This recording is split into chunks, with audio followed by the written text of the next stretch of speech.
So Doug Brown has noticed a terrifying trend. His goal is to identify it, inform people about it, and put a stop to it once and for all. Be prepared by Doug Brown. Doug Brown, be prepared.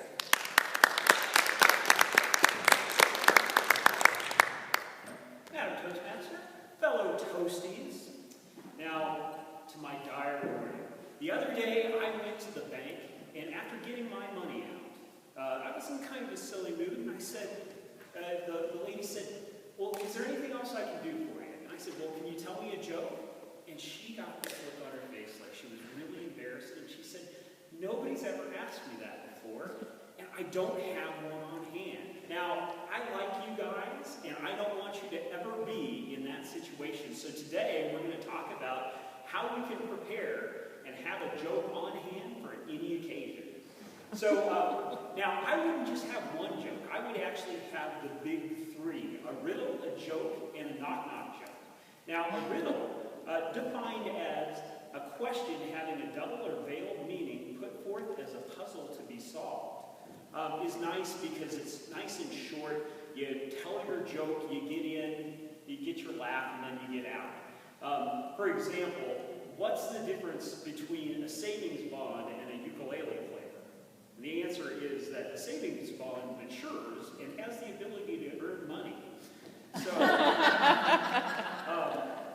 So, if you have more time, a joke is nice, a joke being a humorous story, but it gives you more time to fill out. For example, two gentlemen are sitting in a bar watching the news, and the newscaster comes on and says, 6 Brazilian skydivers died in an accident today. And one of the guys just turns white as a sheet and is just filled with emotion and says, that's terrible. The other guy says, well, you know, it's bad, but skydiving is a dangerous thing to do. They knew the risks. And the first guy said, but 6 Brazilian people, I don't know how many people that is. 6 Brazilian people, there we go. But of course, a joke doesn't have to be long. Some of the best jokes are one-liners, like hospitality is the art of making your guests feel right at home, even when you wish they were. And knock-knock jokes, we'll get more on that in just a little bit. Now, we're going to talk about the things that make up a good joke. First off, a joke that you can tell in mixed company. Now, I don't have anything against dirty jokes. I have a bunch of jokes that you have to be just the right person to hear them. But in terms of finding a joke that's presentable in all situations, something out of the Totally Tasteless Joke Book is probably not appropriate. Now, the second thing that I would suggest is a joke that's specific to you. If you have a joke that's about something that you really care about or are knowledgeable about, you can take the passion that you have for that and put it right into the telling of your joke. Now, a word of caution, there are jokes out there that are so specific to you that somebody else might have difficulty getting the joke. For example, how many art directors does it take to change a light bulb?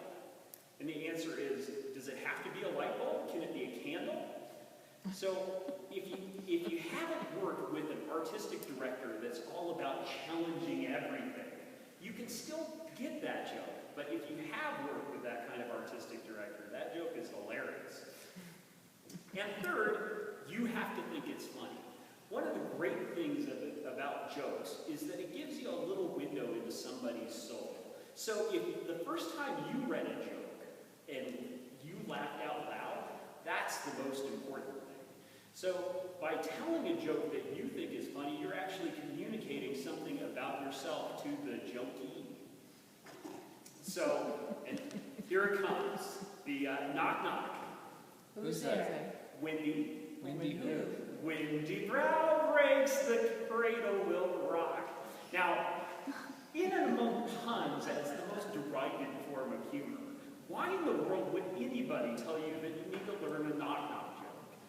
And I'll tell you, It's because kids love it. And it's not, and I think that it's because the formulaic way that they're put together, it's really easy for children to understand. But if you've got a group of kids that are running this way and that and tearing down the walls, all you have to do is go knock, knock, and tell your joke, and then say, do you guys have any jokes? And all of a sudden, you're doing something for the next 15 minutes.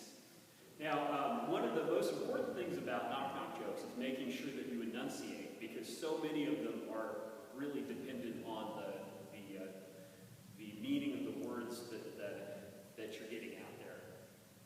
And, as an aside, as a dad, one of my favorite dad jobs is talking to my kids about humor and jokes, and it just makes me happy to do that.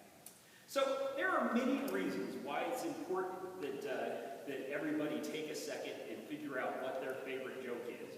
Not the least of which is more laughter in the world is just a good thing.